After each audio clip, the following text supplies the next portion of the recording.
Good evening, everyone. So this evening I'm going to go through this new set of rules that arrived today called the Silver Bayonet. I won't read what it says because you can see that.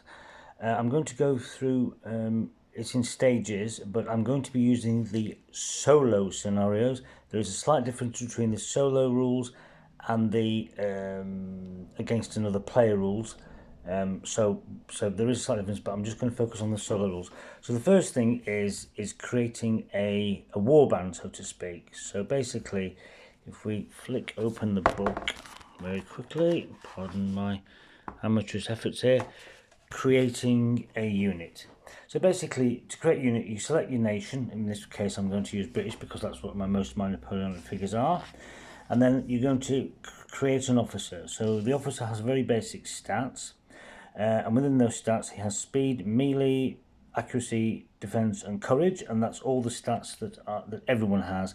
But then the officer has another set of stats at the end here, which is 100, which is the amount of money or points he can spend on recruitment.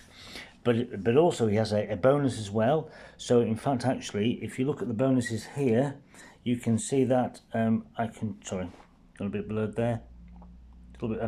I can increase recruitment by 5, which is what I've done. So basically, I've created a little warband here, and here's the warband here. Again, apologies for the amateurish video, I've never done one before. And what I've done is I've chosen the captain here. I've given him 105 requisition points, which means I can have 4 riflemen and 3 standard infantrymen, coming to a total of 102 points. So that is the first part. So I've got my warband for 102 points. I've written all the stats down on a scrappy bit of paper there, so I don't have to keep looking at the book. And then I'm going to create my very first scenario. So my very first solo scenario is one called Wolfpack. So basically, with the Wolfpack scenario, it says here that you can actually read it. In fact, there's a specialist unit was sent in search of a lost chapel, and they're not returned, and we have to go and find the orders. So that's how it starts. So basically, I've set up the scenario. So it's really quite scrappy, and within each of the scenarios, each of the red marks are clue markers. So I have to go and investigate each clue marker, and I'll explain how that works on my next video. But here's the setup. Basically, we're in the middle. I've found the dead bodies. I've got the clue markers there, and I don't have any walls. But basically, I have various horses acting as the walls for this particular scenario.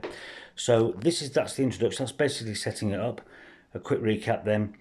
It's a maximum of 7 men per unit, not including the captain, and you can spend up to 105 points, and all the stats are there. So that's the first video, and the next video I will be posting will be activation. So hopefully I'll be back in a moment. Thank you.